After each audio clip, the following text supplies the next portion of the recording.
Hello and welcome. My name is Martin, and in this tips and tricks video I will show you how you can build a model like the one we are seeing here on the screen right now. Inside SOLIDWORKS we'll start with a new part, and on the front plane we'll create a new sketch. Start with a center line and dimension so we have the overall size of our model.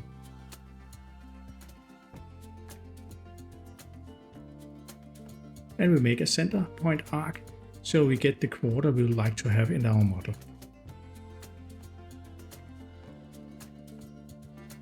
And we finish with another center line to make everything fully constrained. Now we like to have a tube that's following our arc.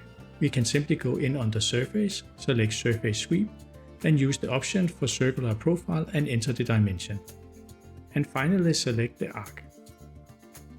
We need to make some references to the arc, so we set the sketch to be visible. On the top plane we make a new sketch. We make a horizontal and a vertical line. We need them to cross in the middle, therefore we make a point that has relation to the center point of both lines to make everything symmetric. We add a relation to make the lines the same length and add a dimension.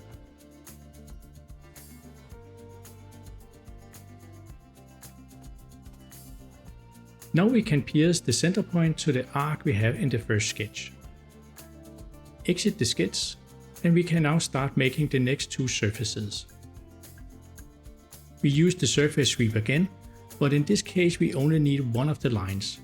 By using the selection manager is it possible to select a part of a sketch, in this case the vertical line, and we can use that as the profile. We use the arc line from the first sketch as the path. On the option we can set that we would like to have a twist to the profile, and we can set the twist value to 450 degrees. We would also like to use the horizontal line from the sketch. To do that we need to make the sketch visible first. Now we can just repeat the steps from the previous surface, just with the horizontal line instead of the vertical. Now we have three swept surfaces that we can see here on the surface bodies. Next we will use intersection curve. That will give us a 3D sketch that we can use as sweep path later. Run the command and simply select the three surfaces. We can here see all the lines in the sketch. We also had an extra line in the center line that we will delete.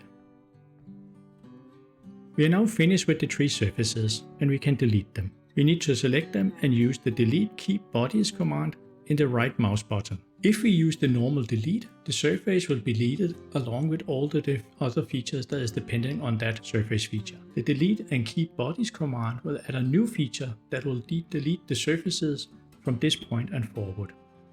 We can now hide the sketch with the horizontal and vertical lines.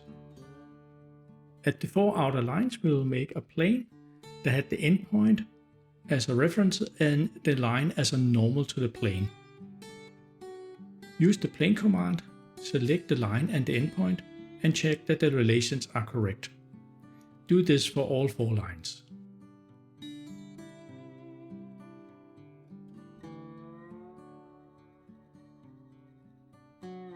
Now we have four planes, planes 1 to 4. I'll just hide plane 2, 3 and 4. It will make it easier to see the next steps. Make a sketch of plane 1. Create a center line. Make sure there isn't any relations captured. Create a center point slot. Start at the endpoint of the center line and make the second point to the center line. This will allow the center line to control the orientation of the slot. Dimension the slot 6 by 3 mm.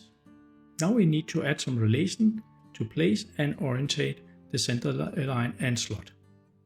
We will start with this endpoint of the center line to the arc of the first sketch, and the endpoint of the slot to the sketch lines in the 3D sketch we have used to create the first plane.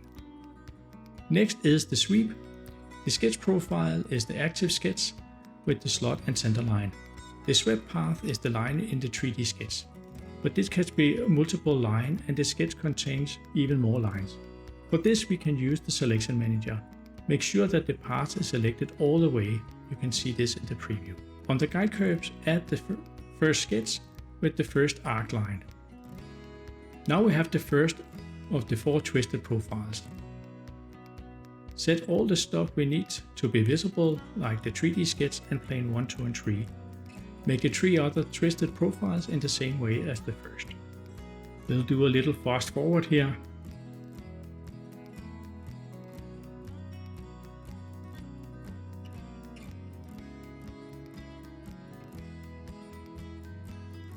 Now we have 4 profiles and we can hide all the sketches and planes. This is the clockwise twist, but we also need a counterclockwise. We can just mirror the 4 profiles over the front plane.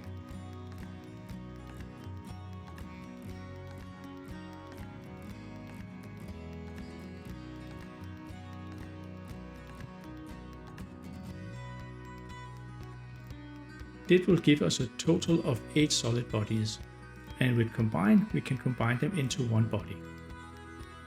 They are easily selected in the flyout feature manager.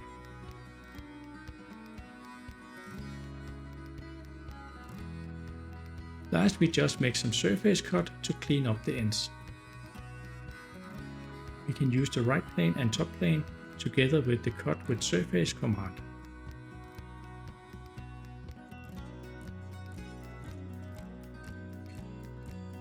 This is how we easily can create a model like this inside SOLIDWORKS. Please give a like and a comment below. Have a nice day. See ya.